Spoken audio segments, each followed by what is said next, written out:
সেদিন যখন আমি আমার শাশুড়িকে আমার হাজবেন্ডের পরকীয়ার কথা জানাই, আমার শাশুড়ি আর ননস বলছিল ওর কাছ থেকে একটা ছবি নিয়ে তাদের দেখা। তার পরের দিনই লুকিয়ে আমি আমার স্বামীর ফোন থেকে সেই মেয়ের একটা ছবি নিয়ে আমার শাশুড়ি এবং ননদকে দেখাই। এই জিনিসটা আমার স্বামী দেখে ফেলে এবং সে ডেকে আমাকে রুমে নিয়ে প্রচুর মারধর করে আর অনেক আজে বাজে কথা বলে আমাকে এবং আমাদের কাবিননামা নিয়ে ও আমাদের বাড়িতে চলে যায়। গিয়ে আমার মাকে বলে, চলেন কাজী অফিসে যাই, আপনার মেয়েকে ডিভোর্স দিয়ে দিব, ওর সাথে আমি আর সংসার করব। তারপর ওদের বাড়ি থেকে লোকজন গিয়ে আমাকে বুঝিয়ে সুজিয়ে আবার আমাকে বাসায় নিয়ে আসে। যাওয়ার পর আমার স্বামীর একটা শর্ত থাকে, আমার বাপের বাড়ি থেকে কেউ যেন আমাকে দেখতে না আসে, আমি যেন আমার বাপের বাড়ির লোকজনের সাথে কোনো রকম সম্পর্ক বা যোগাযোগ না রাখি। তার পরের দিনই সে আবার প্রবাসে চলে যায়। সে যাওয়ার পর তার মা আমাকে অনেক টর্চার করে, সারাদিন বাসার সব কাজ করে, কারণ যার স্বামী তাকে ভালোবাসে না তাকে দিয়ে তো সবই করানো যায়, তাকে তো কেউই মূল্য দেয় না। আমি ছিলাম একটা অবহেলার পাত্রী ওদের বাড়িতে, যেখানে আমি আমার বাড়িতে কোনো কাজই করিনি, সেখানে আমার শ্বশুর বাড়িতে এসে গাধার মতো খাচ্ছি। আমি নিজের হাতে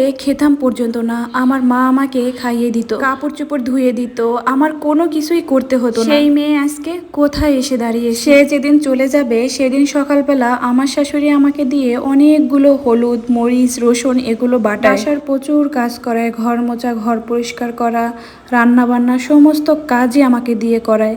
আর টেনশনে মানসিক নির্যাতনে আমি আমার নিজের যত্ন নিতেই ভুলে যাই। এসব কারণে আমার পেটের সন্তানটা মারা যায়। আর সে বিদেশে গিয়ে বলে আমি নাকি তার সন্তানের মা হতে চাইনি, তাই সন্তানটাকে আমি মেরে ফেলেছি, আমি নাকি তার সাথে থাকতে চাই না। এত কিছু পরও যে মেয়েটা এই সংসারে টিকে আছে সে নাকি তার কাছে থাকতে চায় না, সংসার করতে চায় না। এর মাঝে আর একটা কথা বলে রাখি, এবার যখন সে বিদেশ থেকে আসছিল তখন আমি ভাবছিলাম হয়তো এবার একটা সন্তান নিলে সবকিছু ঠিক হয়ে যাবে, একটা বাচ্চা হলে হয়তো আমার প্রতি তার মোহ বাড়বে, মায়া টান বাড়বে, বাচ্চার জন্য হয়তো আমার কাছে থাকবে। আজ কয়েক মাস ধরে আমাকে আমার বাবার বাড়ি যেতে দিচ্ছে, অনেক বছর ধরে আমার বাবা বিদেশে থাকছে, সে এসবের কিছু আমার বাবা আজ 3 বছর 7 মাস 19 দিন পর মালয়েশিয়া থেকে বাংলাদেশে ফিরছে, অথচ তার সাথে দেখা করতেও আমাকে যেতে দিচ্ছে। রানীর মতো করে বড় হয়েছি, রানীর মতো করেই থাকতাম। যদি আজ আপুর দেবরের সাথে বিয়েটা হতো, মাঝে মাঝে তো মনে হয় নিজের জীবনটা নিজের হাত দিয়ে নষ্ট করে ফেললাম। যদি সেদিন বিয়ে না করতাম মায়ের কথা, তাহলে আজকে আমার জীবনটা